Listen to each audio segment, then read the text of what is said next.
2 plus 7 parenthesis 3 times 3. 2 plus 7 will give us 9. Then we have 9 parenthesis 3 times 3. Now parenthesis 3 times 3 will give us 9. Then we have 9 times 9. 9 times 9 will give us 81. 81 is the wrong answer to this question because we did not work with the order of operation, which is PEMDAS. In PEMDAS, we have parentheses, exponents, multiplication, division, addition, and subtraction.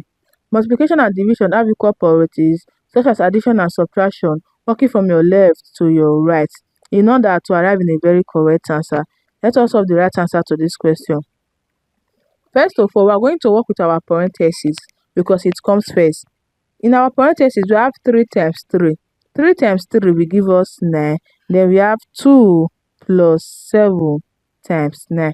Remember, in mathematics, if a number is close to a parenthesis, note that there's a multiplication sign in between. Now, we have an addition and a multiplication. We are going to work with our multiplication first because it comes first before addition.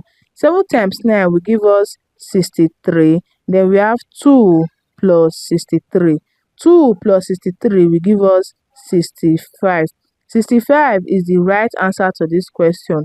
I hope you find this video helpful. Please don't forget to like, subscribe, and comment. Thanks for watching.